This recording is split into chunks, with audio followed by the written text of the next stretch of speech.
Oi, Carlinha, que bom estar de volta com o nosso Senado Notícias Revista. Pois é, André, e essa semana teve tanta notícia, né? É verdade, Carla. A semana foi cheia no Senado. Vamos ver no programa de hoje. Proposta de emenda à Constituição que determina a execução obrigatória das emendas de bancada no orçamento da União é aprovada no plenário. Comissão de Assuntos Econômicos rejeita projeto que fixava prazo para as administradoras de cartões de crédito repassarem ao comerciante valor relativo às vendas com cartão. E nessa semana foi celebrado o Dia Mundial de Conscientização do Autismo. O Senado Notícias Revista começa agora.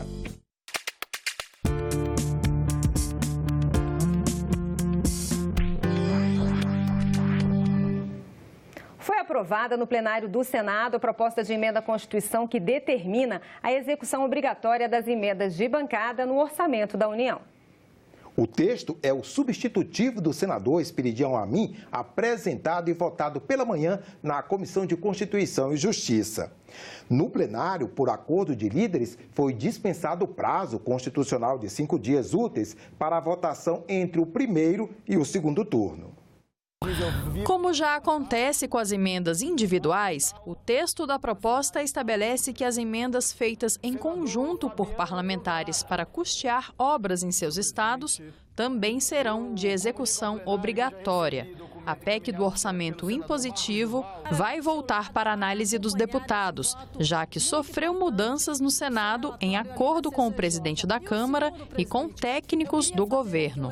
A emenda individual restou desmoralizada pela CPI dos anões do orçamento na década de 90. Ao estabelecermos a emenda coletiva de bancada do Estado ou do Distrito Federal, como o polo gerador e o polo que vai repartir receitas e permitir despesas nas unidades federadas, nós estamos fazendo, sim, uma evolução federativa. A primeira alteração foi eliminar a possibilidade de uma interpretação de que emendas coletivas, como as das comissões temáticas, também se tornassem impositivas. Além disso, foi estipulado um escalonamento para os limites da execução das emendas de bancada para uma adaptação do Poder Executivo. Em 2020, 0,8% da receita corrente líquida de 2019 deverá ser usado para pagar essas emendas de bancada. A partir de 2021, será aplicado até 1% da RCL do ano anterior. Outra mudança inserida no texto é a obrigação de que as emendas de bancada sejam repetidas todo ano até que as obras estejam concluídas, uma medida para evitar obras inacabadas nos estados. Os senadores limitaram ainda a possibilidade dos restos a pagar serem considerados para fins de cumprimento da execução financeira prevista nas emendas. O texto determina o teto de 50% dos valores empenhados. Essa emenda constitucional, muitas das vezes esses recursos de emendas parlamentares são as únicas fontes de resolver os problemas das pessoas lá onde elas vivem. 5.570 prefeitos nos municípios desesperados, com as atribuições que são transferidas todos os dias pela legislação brasileira, inclusive, e pelo governo. E emenda parlamentar impositiva foi, sem dúvida nenhuma, uma grande conquista da distribuição da arrecadação tributária do governo federal. E o plenário do Senado também aprovou uma proposta de emenda à Constituição que beneficia policiais e bombeiros militares. E um projeto que cria auxílio creche para crianças que não conseguem vaga em creches públicas. O plenário aprovou uma proposta de emenda à Constituição que permite a bombeiros e policiais militares dos estados e do Distrito Federal a acumulação do cargo com as funções de professor ou profissional da saúde. Deverá ser respeitado o teto de remuneração no serviço público, que nesses casos é o salário do governador. A PEC vai à promulgação. Os senadores aprovaram também a autorização para que os municípios e o Distrito Federal ofereçam um benefício para famílias de baixa renda que não conseguirem matricular suas crianças em creches ou pré-escolas públicas. Elas poderão receber um auxílio financeiro para matriculá-las em instituições privadas. De acordo com a proposta, os prefeitos e o governador do Distrito Federal ficam autorizados a criar o programa desde que existam recursos disponíveis para garantir a inscrição de crianças de 0 a 5 anos em um estabelecimento de educação infantil. O plenário aprovou ainda a criação da Política Nacional de Prevenção da Automutilação e do Suicídio. O projeto, que tinha sido aprovado pela manhã na Comissão de Assuntos Sociais, segue para a sanção presidencial. A Política Nacional de Prevenção da Automutilação e do Suicídio garante assistência psicológica de vítimas e seus familiares. Escolas e hospitais deverão notificar os casos suspeitos ou confirmados de atos de automutilação e tentativa de suicídio, tudo em caráter sigiloso. Nos casos que envolvam crianças e adolescentes, as notificações deverão ser encaminhadas ao Conselho Tutelar. Planos de saúde serão obrigados a oferecer atendimento para os casos que envolvam automutilação e suicídio. A propositura encontra respaldo no mandamento constitucional que aponta a cidadania e a dignidade da pessoa humana entre os fundamentos de nossa República. A automutilação é um comportamento sugestivo de um estado intenso de sofrimento com objetivo de alívio emocional ou de autoextermínio, sendo que o crescimento dessas práticas entre adolescentes e adultos jovens traz grande preocupação. Matéria mais importante que nós votamos nesses últimos tempos, senador Paulo Paim, porque representa vida humana. A Comissão de Assuntos Econômicos rejeitou o projeto que fixava prazo para administradoras de cartões de crédito repassarem ao comerciante o valor relativo às vendas com cartão de crédito. Mas os senadores vão pedir ao Banco Central que regulamente o assunto. O projeto é de autoria do então senador Ataídes Oliveira e limita em 2 dias úteis o prazo para que o estabelecimento comercial ou prestador de serviço receba os valores da venda com cartão de crédito. Atualmente, o comerciante tem que esperar 30 dias para receber o valor correspondente às vendas feitas com cartão de crédito. Mas o relator da proposta, senador Otto Alencar, apresentou um parecer pela rejeição do projeto. Segundo ele, ao estabelecer esse novo prazo, o custo financeiro referente a esse adiamento provavelmente seria pago pelo consumidor.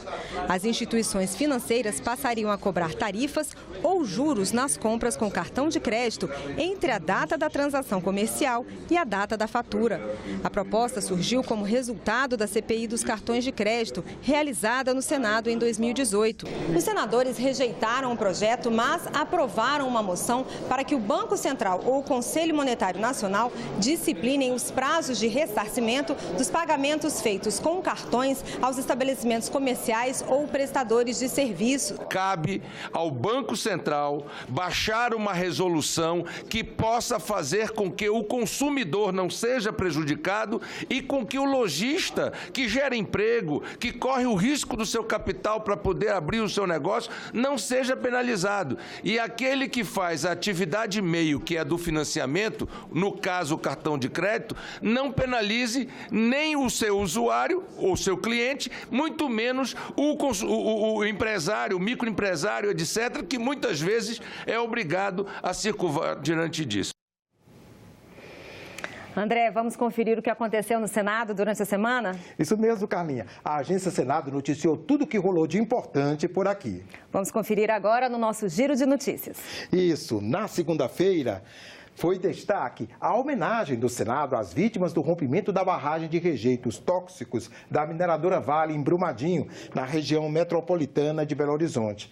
A sessão de homenagem foi realizada no último dia 29 de março. Já na terça-feira, a Agência Senado deu destaque à aprovação no plenário do projeto que cria regras para a proteção especial de marcas de alto renome. A proposta permite ao proprietário de uma marca pedir ao Instituto Nacional de Propriedade Industrial o reconhecimento desse título a qualquer tempo. O texto ainda precisa ser votado pela Câmara dos Deputados. Na quarta-feira, a capa da Agência Senado mostrou a aprovação em 2 turnos da proposta de emenda à Constituição que determina a execução obrigatória de emendas de bancada. No plenário, por acordo de líderes, foi dispensado o prazo constitucional de 5 dias úteis para votação entre o primeiro e o segundo turno. A proposta volta para a análise da Câmara dos Deputados. Já na quinta-feira, o destaque da Agência Senado foi para a participação do ministro das Relações Exteriores, Ernesto Araújo, na audiência pública da Comissão de Relações Exteriores. O ministro disse ser possível manter Israel como grande parceiro do Brasil, sem prejudicar a relação com os países árabes. Nesse final de semana tem estreia do programa Ecosenado. E na coluna Momento Eco, o jornalista César Mendes adianta alguns dos principais temas da edição de abril do programa. O espaço é reservado para os assuntos ligados ao meio ambiente e ao desenvolvimento sustentável em nossa programação. A Política Nacional de Resíduos Sólidos colocou o nosso país em um novo patamar no tratamento do lixo. Mas a sua implementação exige muita criatividade, inovação e o envolvimento de toda a sociedade. Em Brasília, nós fomos conhecer o projeto Compostar, uma iniciativa pioneira que trabalha na coleta do lixo orgânico residencial e comercial.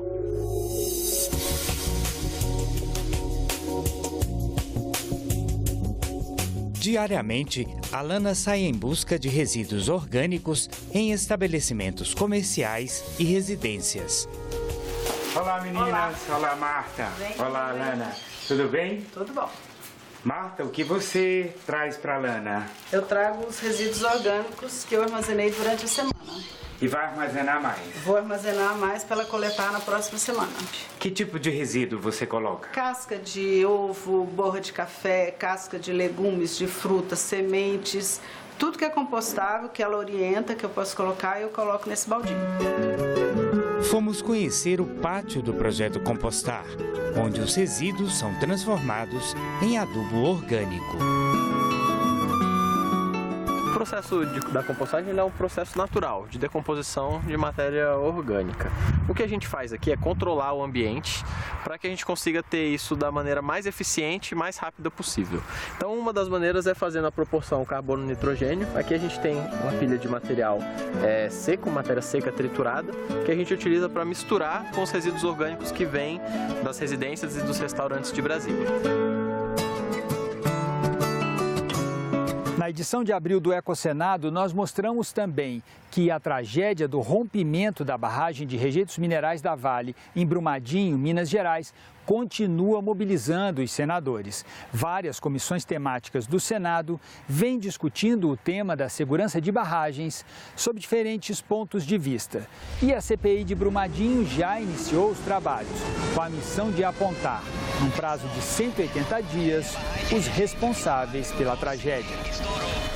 A primeira decisão da comissão foi convocar o ex-presidente da Vale, Fábio Schwartzman, e o atual, Eduardo Bartolomeu, para dar explicações sobre o acidente. O importante é que eles venham para que a gente possa ouvir e saber o que cada um tem a dizer.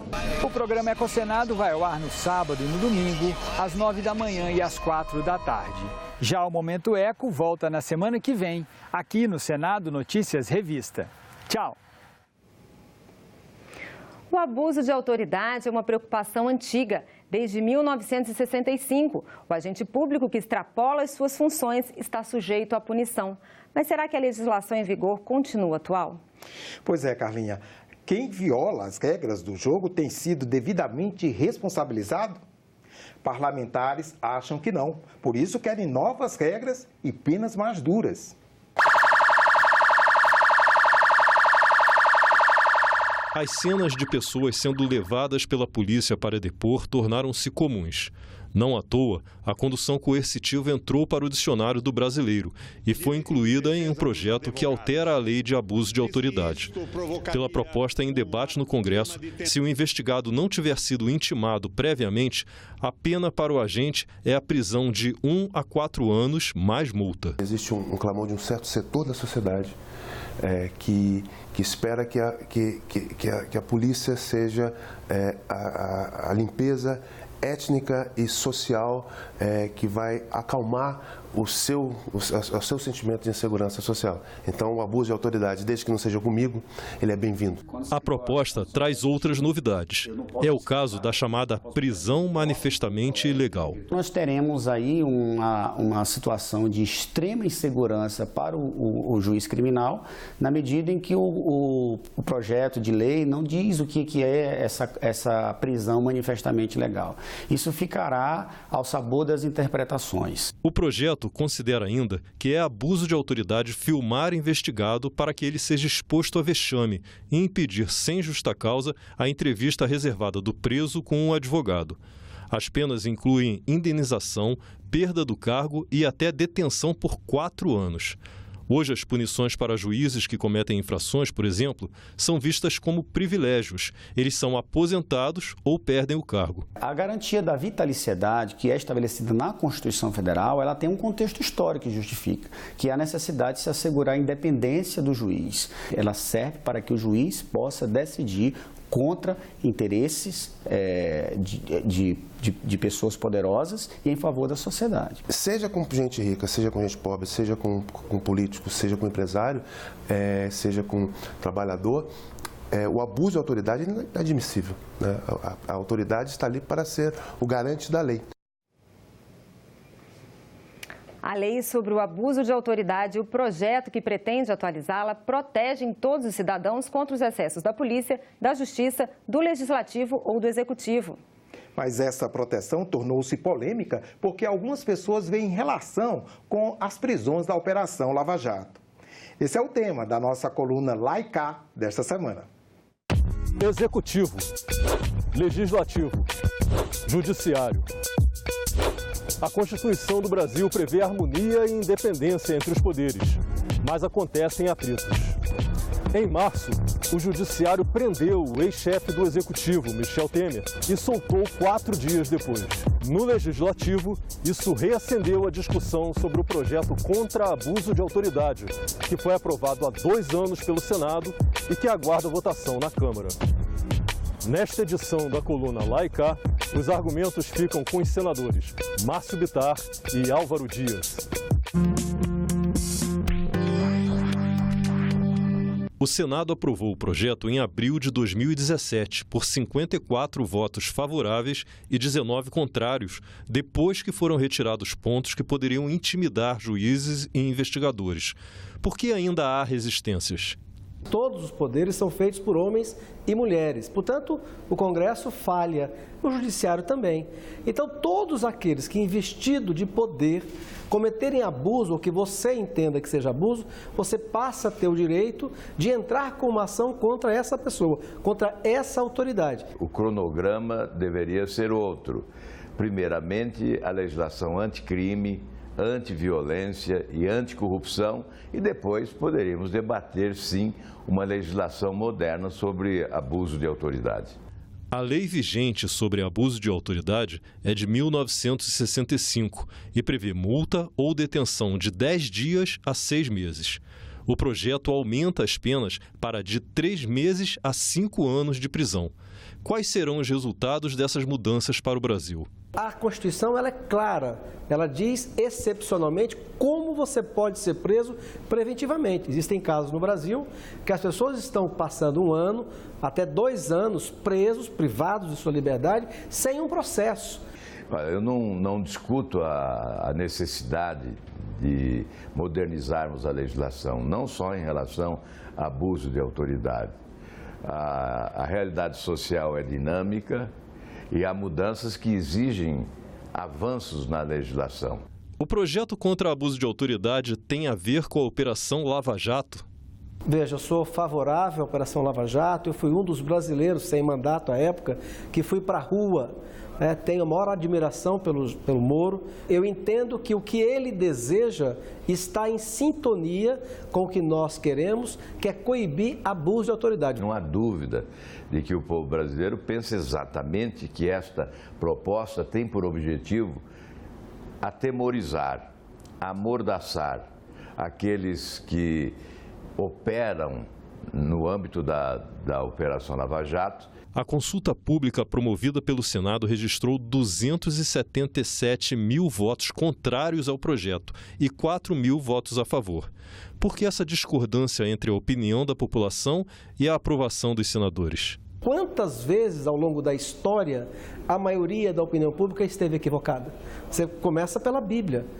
Quando foi julgado se era Barrabás ou Jesus, acabou sendo libertado Barrabás. O apoio popular está em torno do Ministério Público, a favor do Ministério Público, da Polícia Federal e da Justiça, especialmente de primeira e segunda instância, que tem correspondido às expectativas da sociedade.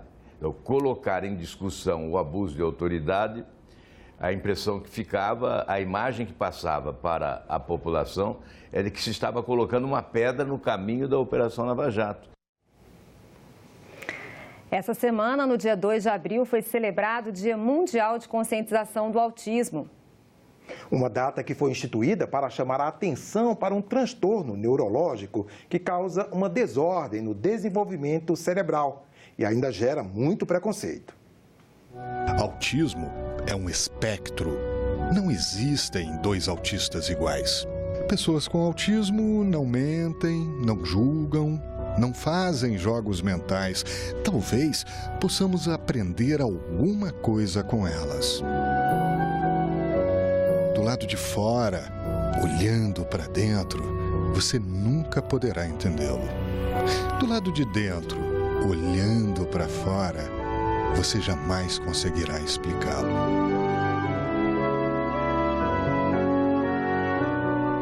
Isso é autismo.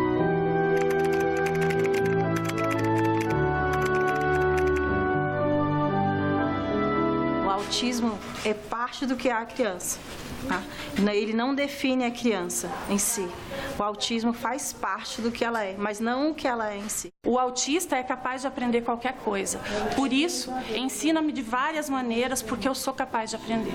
Atrás de um autismo existe uma família que pede socorro, que pede inclusão. 3 mães, 3 vidas doadas com amor e muita dedicação aos filhos que sofrem de transtorno do espectro autista. Leila, Alice e Ana fazem parte de um mundo que muitos ainda desconhecem. Guilherme, Leonardo e Gabriel são os filhos que ignoram a vida. A gente se prepara para ter um filho típico, né? E aí quando você vê que as coisas estão acontecendo diferente, que ele não está se desenvolvendo, aquilo vai te dando uma apreensão e você não está preparada para isso. Com 7 meses a gente desconfiava, né? Porque o Léo tinha uns comportamentos diferentes das outras crianças, apesar de ter alcançado o marco do desenvolvimento, né? E aí a gente começou a busca pelo diagnóstico. Eu achava que ele era hiperativo, porque não tinha um sono normal, não descansava, não parava nunca. Foi um susto, assim, porque eu realmente achava que era só hiperatividade. O autismo é conhecido como transtorno do espectro autista.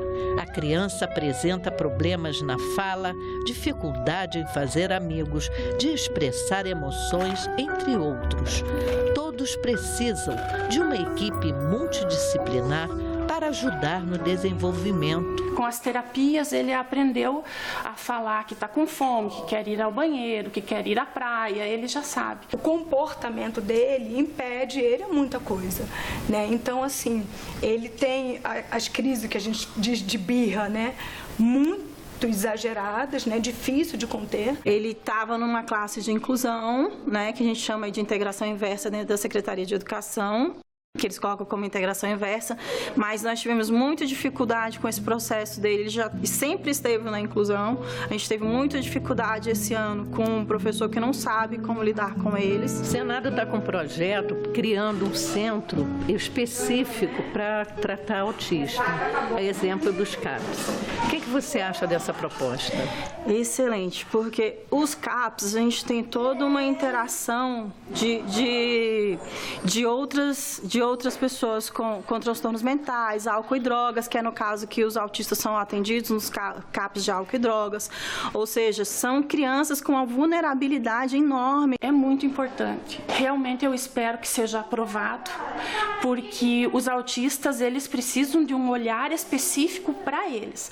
Porque dentro do autismo já é um diferente do outro. Governos precisam dar o centro de referência para que as mães consigam ir para os seus filhos para um lugar e que seu filho tenha atendimento especializado, voltado. Todos aqueles terapeutas conhecem autismo. O centro dos autistas, ele vem com o objetivo de ter ali uma concentração de atendimento a todos os autistas.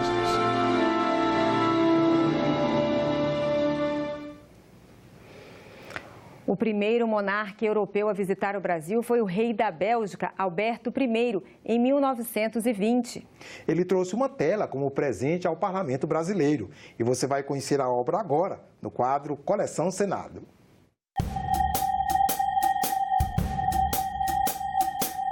A tela, o retrato do rei da Bélgica, está exposta no Museu do Senado.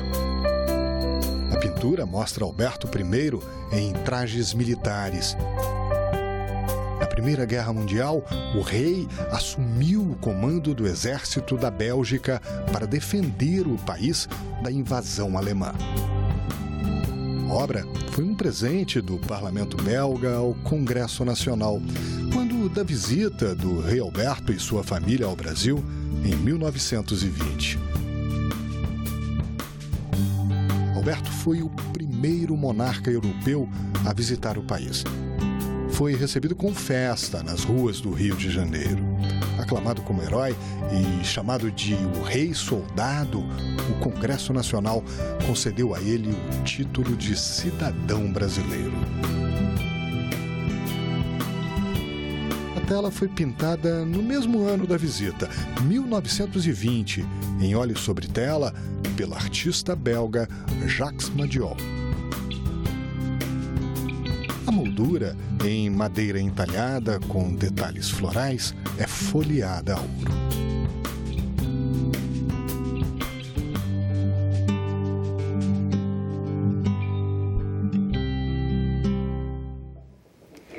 E este foi o Senado Notícias Revista.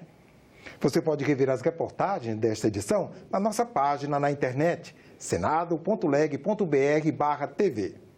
Obrigada pela companhia e continue sintonizado aqui na TV Senado. Tchau.